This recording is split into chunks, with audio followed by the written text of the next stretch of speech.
heard a long time ago, if you're not 15 minutes early, you're late. So I guess I was late since I was just here right at the beginning. Then I looked up at the clock and saw it was 10 o'clock and I said, oh man, I'm really late. So we're going to need to adjust that clock. But you go ahead and do the roll call for us. Jared Rickey. Present.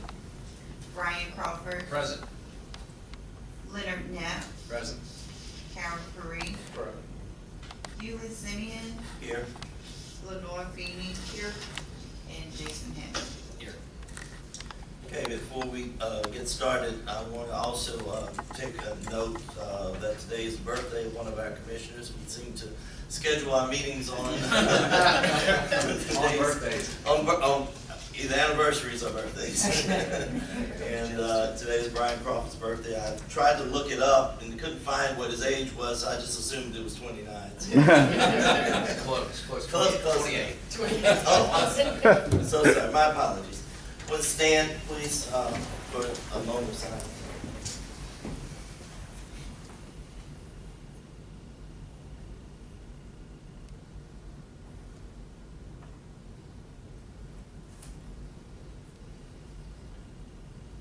For those so inclined to ask that we join in the Pledge of Allegiance.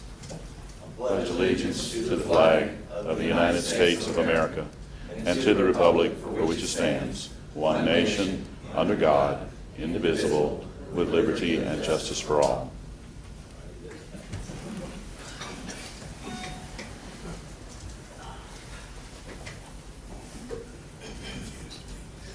Okay, we'll move to item 5 on the agenda, which is an opportunity for public comment. We have a request from Mr. Leon Viet. No, it's for the end of the meeting. Oh, it's the end of the meeting? It's not an end of the meeting. All right, thank you. Okay, we'll move to item 6. We had no other requests for public comments that are still outstanding. We'll move to item number 6, consideration of the August 9, 2018 minutes. We have a motion. I would move the adoption of the approval of the minutes. Second. Okay, all in favor? Aye. Any opposed? The ayes have it. Item number 2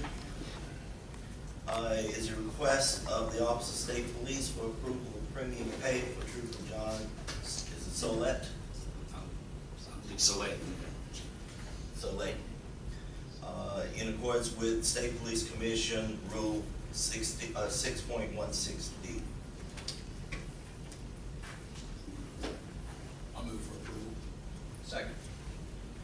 All in favor, say aye. Aye. Any opposed?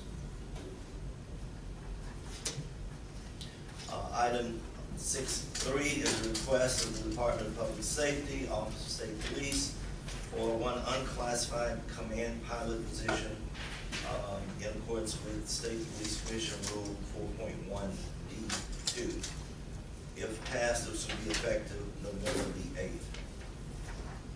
Do we have any representatives from the Commission? Yes, sir. Any questions? Okay, why don't you come forward? I don't know whether anybody has questions, but if they do, why don't you here? Do we have a motion to either approve or reject this request? I'll make a motion to approve. Second. Okay. All right, it's open for discussion. Questions from any of the commissioners? Could you just give us a brief overview of the, this is a senior pilot serving as the command pilot at the present time, is that my understanding? First of all, thank you, Commissioners, for letting me be here today. My name is Mark Morrison, and I am a command inspector over basically crisis response, which includes air support. Currently, there is no command level position who has knowledge of piloting and aeronautics. So I think it's important that the senior staff have in the command staff someone who is knowledgeable about aviation. So that is why we want to create this position. I can answer questions to the senior staff on budget, on supervision, on deployment of resources, but when it comes to aviation questions, my knowledge stops there. So that is why we want to create this command pilot position. And the other, Mr. Knapp, I think you brought this up, but it's actually item 4. In the adjustments to the pilot, senior pilot, and master pilot, those are just some small adjustments in that progression series. So we're not creating those positions, we're just doing some what I consider minor modifications to them. Mr. Chairman, good morning. Will the new position be created by a current employee, or are you looking to bring somebody in with that subject matter expertise from the outside? No, sir, the requirements for that position, first and foremost, is that you're a trooper. Okay. You know, at heart, we're all troopers, and the bond that links us together is the fact that we're all troopers and we all started at Troop 8.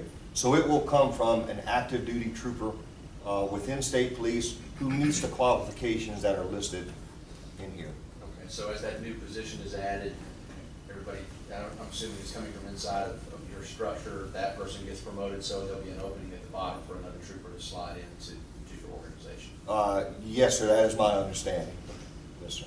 It'll come, by definition and by the requirements, it'll come from within the air support, the current air support unit. Okay. What's the pay structure on it? It's that command pilot is a P6. P6, that's all. Yes, sir. Anybody else? Are there any current P6 people in that? Not in that unit. No, sir. There are no current pilots who are P6s. So presumably this will result in an increase in expenditures for Well, salaries. yes, I mean, the compensation will be more than any pilot currently makes. Because the highest rank in the air support unit now is master pilot. Something you guys already have in your budget? I'm sorry, sir? The money's already in the budget? Yes, sir. Okay. Yes, sir. We, one of the primary reasons we're here today is because we have a pilot coordinator, and we're asking him to perform a supervisory function when he's not a supervisor. And for anyone who has ever supervised anyone, even really good employees, you know, supervision it takes a lot of effort. And when we identify somebody as a supervisor, they agree to take on certain responsibilities, and they should be compensated for that. So this creates a supervisor's position who is also a pilot within that unit. Commissioner Knapp? How many pilots will he be supervising? How many are in that aviation? He will be supervising 7 pilots. Right, 7? Yes, sir, 7. How many people in that division currently have the qualifications to fill the position? 4 or 5? At least 4. At least 4. But currently you have one trooper who is acting in an acting capacity as a supervisor. He has been loosely identified as the pilot coordinator, and this is Pilot Stephen Lee, and he is serving in that position. Can you run me down the command structure real quick? So you have a command pilot now. Is he going to be directly supervising 7 pilots, and then who are under those 7 pilots? To kind of give you the breakdown of how this is going to work. If the commission approves it, we'll have the command pilot. So right now we have the colonel, the chief of staff. Okay. We have the lieutenant colonel over patrol. All right. We have the command inspector, which is the position that I currently hold. Okay.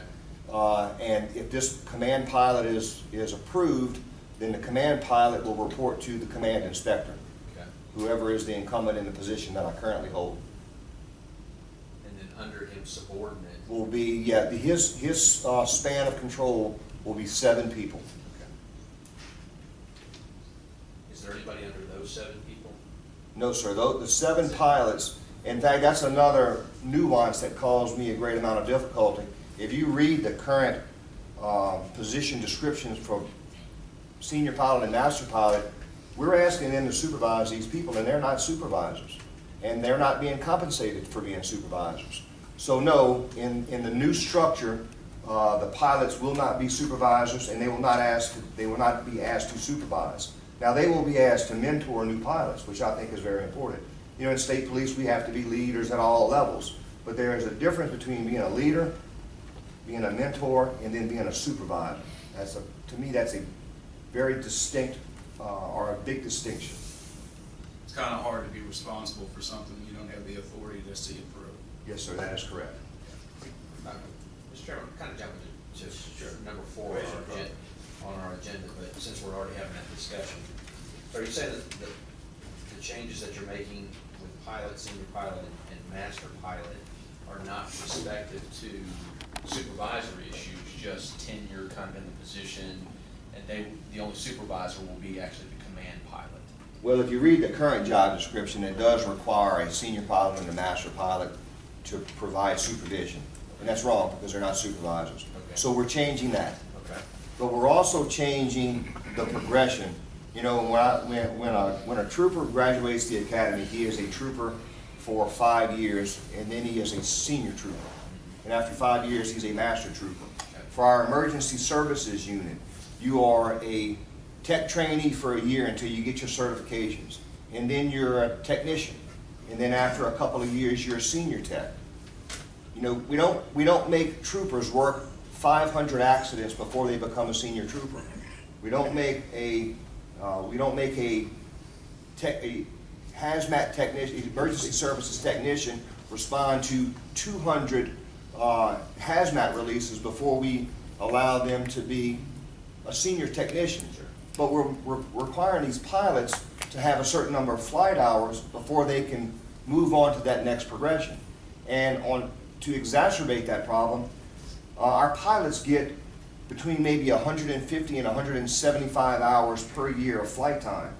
And the number of hours required for a pilot to advance to a senior pilot is really undoable. It's unattainable. So we're asking you to take out that requirement of number of flight hours and replacing that with number of years. It better matches the progression of a trooper and, for example, an emergency services technician. And now that's actually an issue for number 4. Right? Yes, sir. All of that is number 4. Just want to make sure. Yes, sir. We have the command pilot issue, and then we have the pilot, senior pilot, and master pilot issue. Call for the question, Mr. Chairman. Any other questions? Okay, we had a call for the question. Just 1 second, please.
Why don't we just go ahead and take a roll call vote?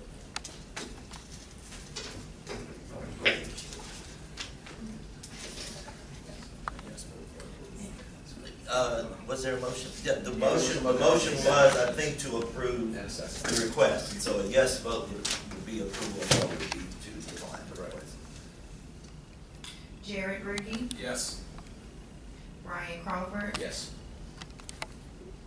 Leonard Knapp, Yes. Howard Parade, Yes. The ayes have it. Item number 6.3 on the agenda has been approved. Thank you. Okay.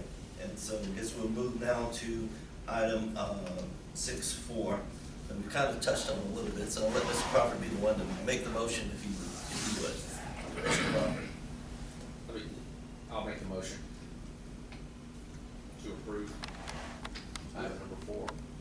a second? Any questions or discussion? I do have one question. I'm assuming in removing the number of flight hours with years, that in each one of those years that the requirements for continuing education and training are pretty rigorous. And I think that's what you're trying to substitute out and to say, look, if they don't get these hours, they're still going to be required to get all of this flight training, they're going to be required to get this continuing education, and that suffices for maybe not getting as many hours as required right now. Is that? Yes, sir. The complexity of responsibility, for example, for a master pilot will be much greater than that of a pilot. Sure. The state police is very fortunate we have a diverse set of our aircraft that reflects our diverse missions and responsibilities. So it's logical that a new pilot coming into the section is going to have less experience in the differing platforms than a master pilot will. And with the increased knowledge and the increased certifications that go along with each aircraft comes increased responsibility.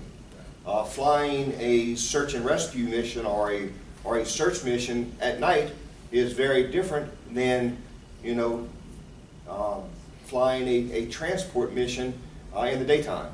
So that is the rationale behind basing this on years of experience.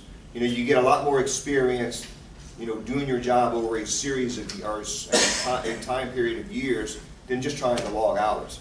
You know, I could give you 500 hours a year in a fixed wing aircraft, but that doesn't make me a better pilot. What makes me a better pilot is being proficient in that platform and all the other platforms that state police, all the assets that state police have. Sure, I agree. Any other questions? Call the question, let's also do a roll call then. Jared Ricky, Yes. Brian Crawford, Yes. Leonard Knapp, Yes. and Harold Peruth. Yes. The next item on the agenda, which would be 5. Thank you. Thank you, Commissioners. Thank you. Next item on the agenda, which will be 6, subparagraphs 5 and 6. We did promulgate the circular 195 with some proposed changes to chapters 13 and 16 of the State Police Commission rules. We have received some comments on those proposed changes.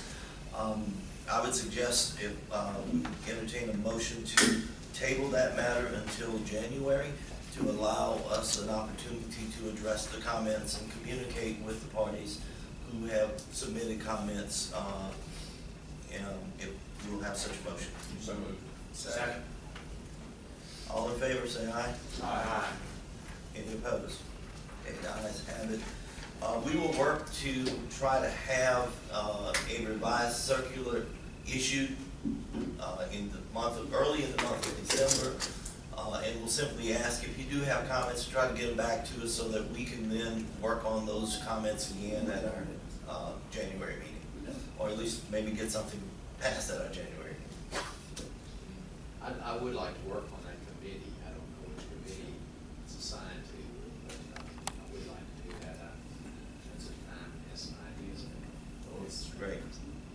Well, that invitation is well accepted. All right.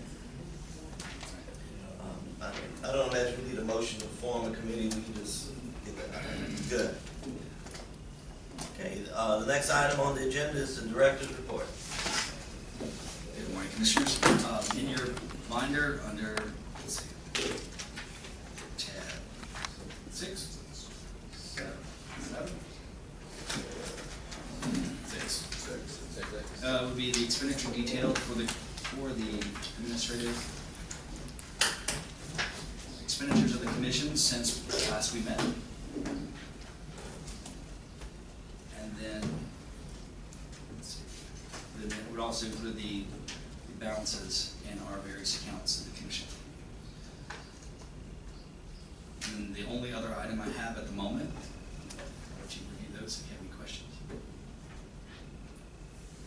the only other item I have is to mention, we're looking ahead at testing for 2019.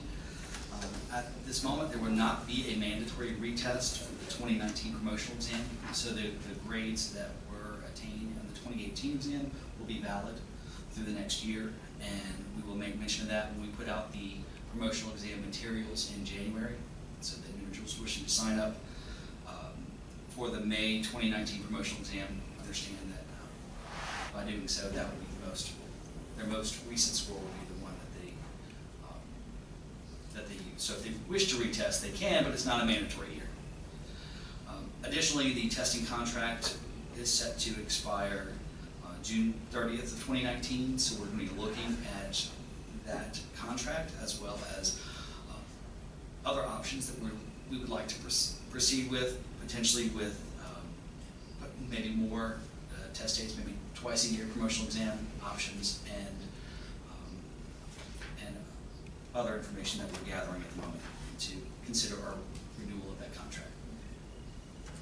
Director Hammond, for the sake of those who may not be familiar with the testing protocol and how and when we make it a mandatory retest, in case there's anybody that might be watching that doesn't know how that works, why don't you just explain briefly why we won't have a mandatory retest? Correct. Based on the revision to the test last year and discussion with the test administrator, there is not going to be a substantive change to the test. So anytime there's a substantive change to the material that's being tested, at that moment we will, or the format of the test, we will institute a mandatory retest. At this time, the format will continue in the same format that was adopted for the 2018 exam.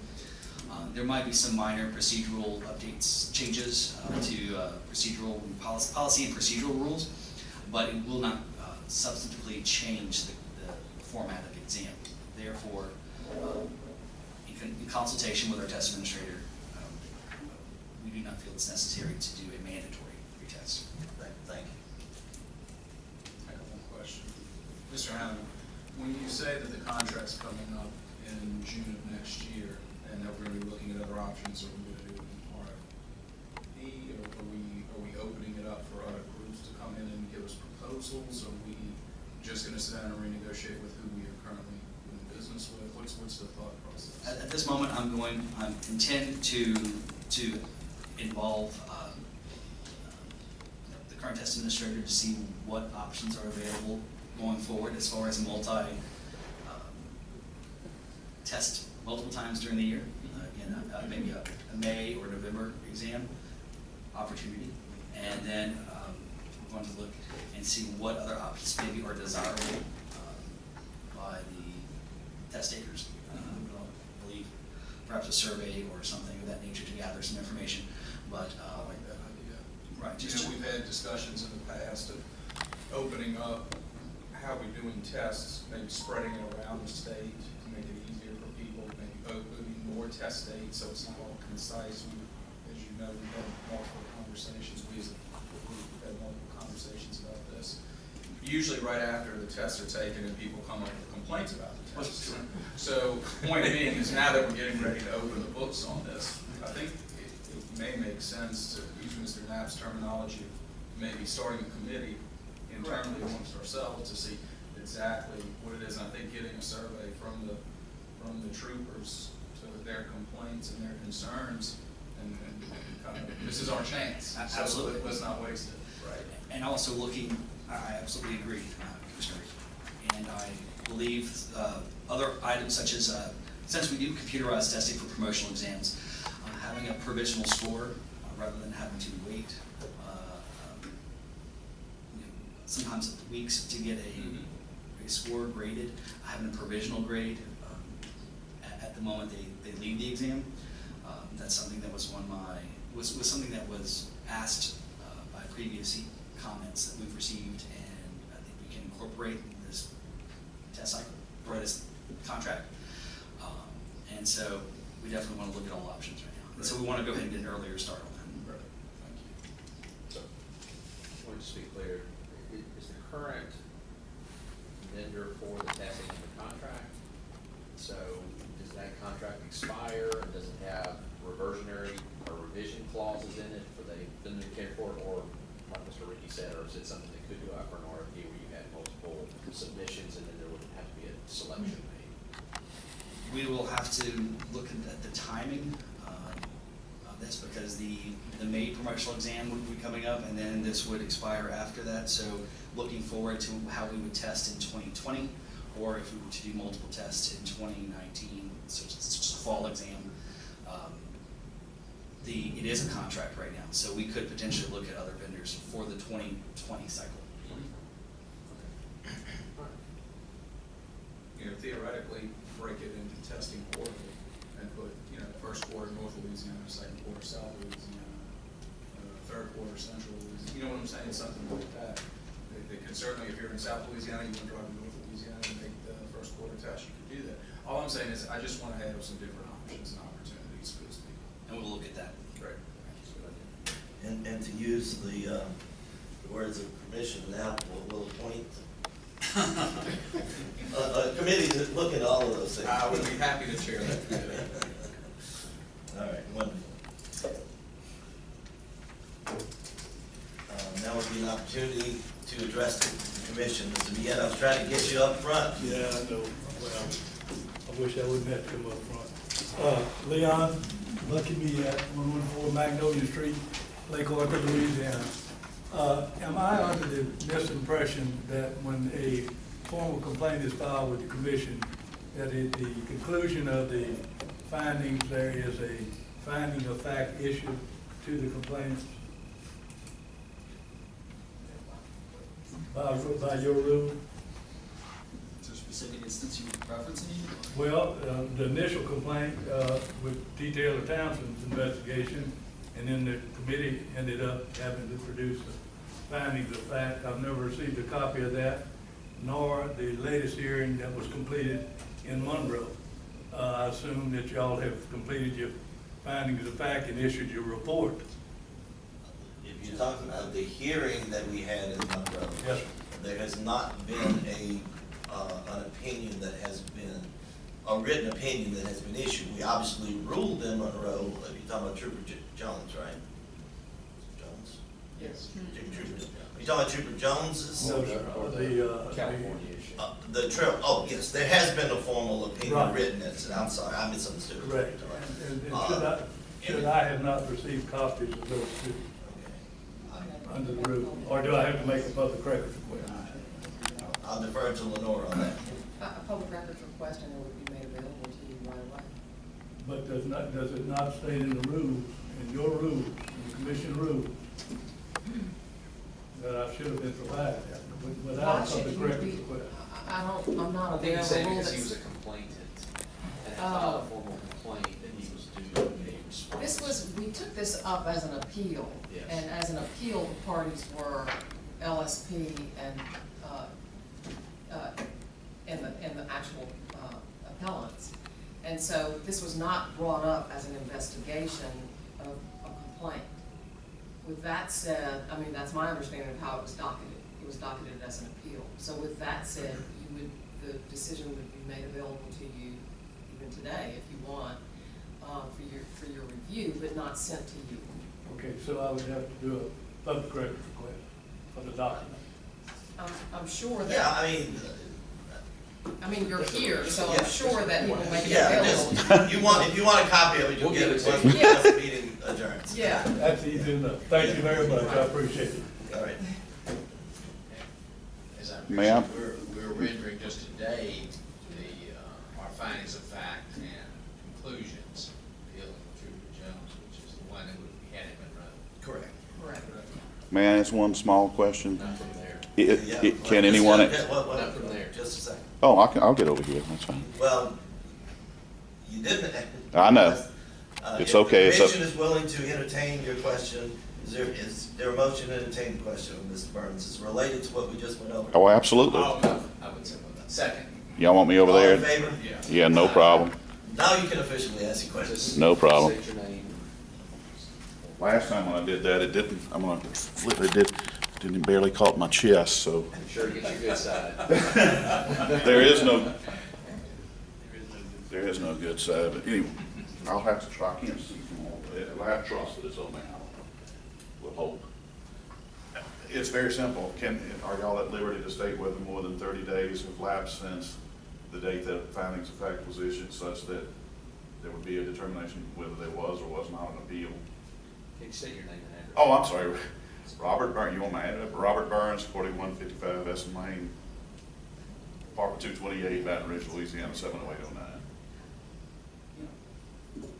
I don't recall the date that it was signed, but, to be able to calculate the 30 days. I believe 30 days has to, I believe the decision was filed on September 26th, and therefore 30 days have passed, and it's my understanding that an appeal has not been filed. Thank you. All right. Just a general question. Is there a method where we get information about complaints that have been raised or have been, are there in a kind of pipeline coming up so the commission kind of can follow things on a regular basis? Is there? As far as docketing? Yeah, the docketing part of that. Yes, we do docket appeals, requests for investigations, and we put that on the docket. I believe there might be one in your, is there one in the binder today? Usually there is. If they can send you a list. We'll send you a list of the current docket. There just might be one or two items on there. Okay. But generally, when it's docketed, you will send a notice to us when it is docketed, to us as commissioners when it's docketed. We put it typically in the monthly binder, and then if there's any information or documentation, it's another one. Yeah, but the monthly binder will have the upcoming things. That's the main thing that I get around my, yeah. Any other questions or business? If not, we'll entertain a motion to adjourn. Move. In favor? Aye.